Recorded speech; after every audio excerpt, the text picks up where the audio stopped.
Kaixo, ongi etorria, piramideen borda da piramide batean, goiko zatia moztu dugunean eta horran atatzen zaizkigu.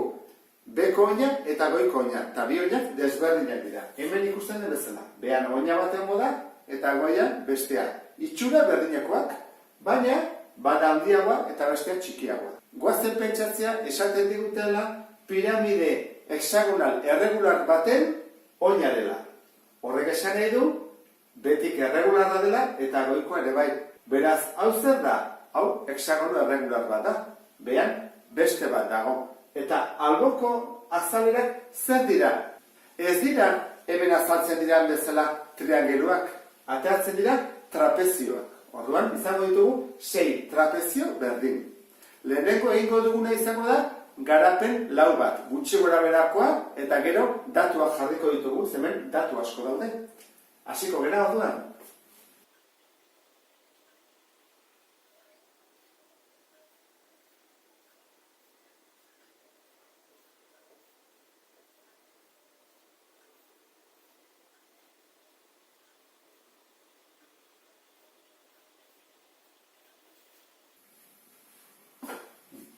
Azkar egin dut, baina ikusten da ezta, alboko azalera, eta gero dugu oina eta beste oina.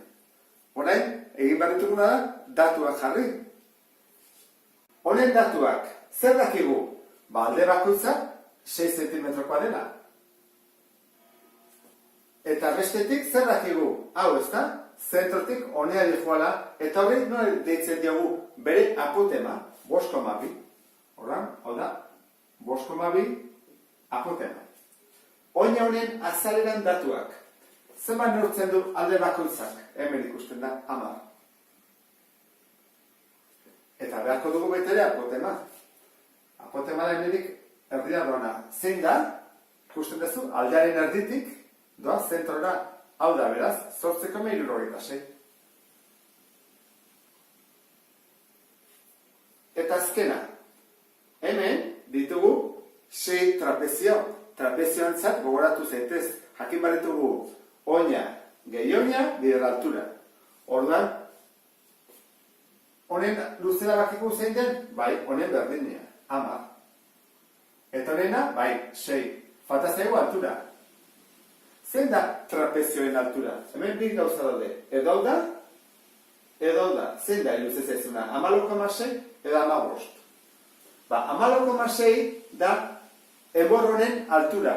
Eta guk ez dugu behar enborraren altura. Behar dugu trapezioen altura. Eta trapezioa ikusten duzu bezala okertuta dago, inklinatuta dago.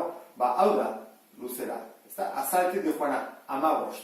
Horra hemen jarko dugu 15. Hori da bere altura. Trapezioarena, ez enborrarena. Horrak orain egin beharko ditugu formula jarri. Azalen horrena. Perimetroa bider apotema, zati bi. Honena, azalera, albokoa.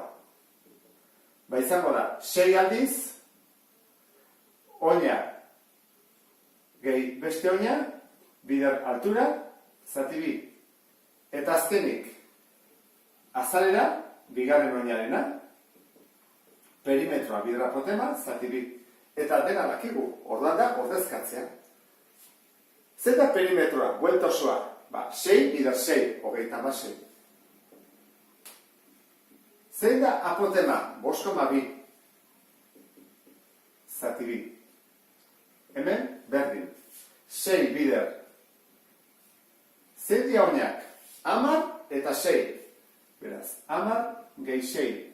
Bider, altura, 15 esan dugu. Zati bi. Eta azkena. Zein da bere perimetroa? 10, 6 aldiz, 60. Bider apotema, 8,76. Zati bi. Orduan, egingo duguna izango da, ja, kalkulatua. Oina, azalera, albokoa, eta azalera, oina. Eta nola kalkuladora erabileteke, hori egingo dut.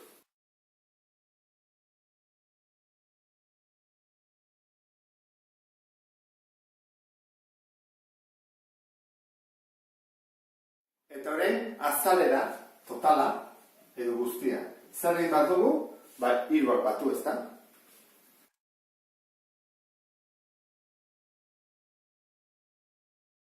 Eta honekin bukatzen dut ariketa. Beste bat arte, agur!